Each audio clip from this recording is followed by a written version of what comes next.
Here, the prime flow engineer is the alligator, which uses its snout to drain the channels, tearing away the mangrove roots with its teeth. Ooh, look at all these cracks.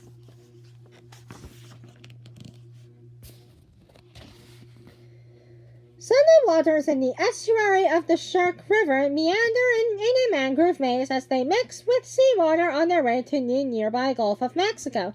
The mangroves here, some as high as 80 feet, are able to resist the inroads of the sea. On the outposts of land, their roots have gathered and continue to hold together. See the maze. That's a big maze. I'll probably get lost easily in that. More vulnerable than to violent storms, the 10,000 islands off the Florida coast in the shallows are actually elongated shell bars, some only 4 feet wide. But despite the sea's recurrent attempts to reclaim these bits of land, their mangrove forests tenaciously hold and even increase their acreage. That's big water here.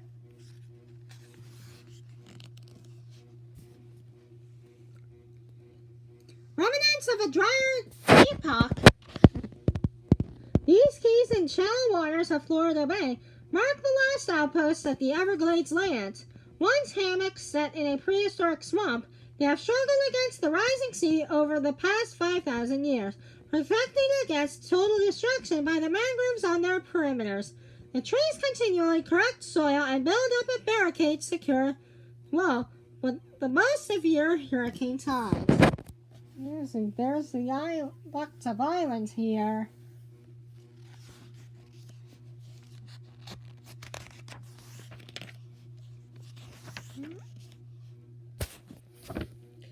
Butterfly orchids, so called because of their delicate petals at the center resemble butterfly wings, seem suspended in the forest air, and they almost are. As epiphytes or air plants, they attach their roots to pond cypress and other trees for their support, but they take their nourishment entirely from air, moisture, and sunlight.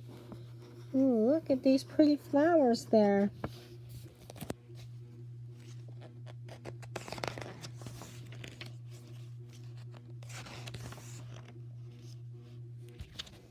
Leafless and dry of seasons, dwarf cypress trees support clusters of stiff-leaved wild pine on air plants related to the pineapple.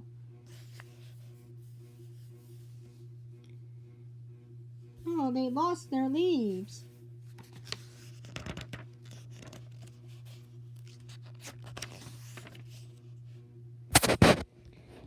Air plants obscure the branches of pond cypresses and other host trees in the Fakahatchee strand. The giant wild pines that look like pineapples are the largest of the Everglades air plants. They grow up to 4 feet wide and 6 feet high. Oh, these plants are very tall.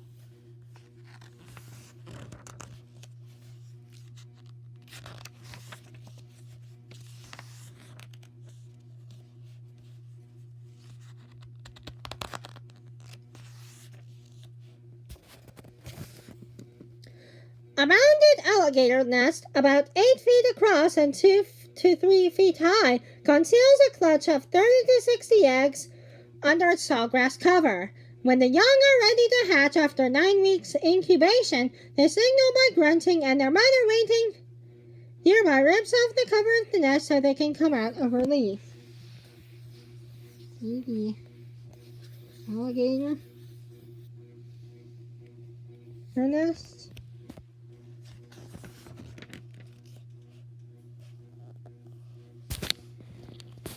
An alligator hatchling, only minutes old and about 9 inches long, crawls over its still unhatched siblings' eggs in search of its mother. Hey, where's my mother? Where's the baby alligator? Doesn't it look cute?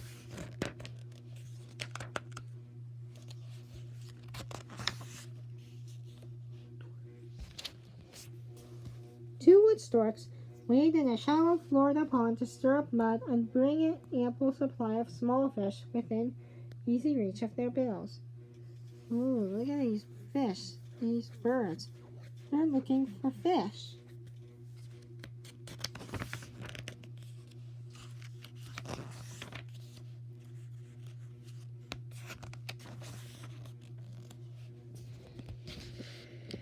soil, and withered sawgrass testify to the drying out of water sources along the Shark River Slough. The slough itself, up to 40 miles wide during the rainy season, normally shrinks to 40 narrow streams during the November to April dry season. Look at these cracks. Look at that poor sawgrass. Oh.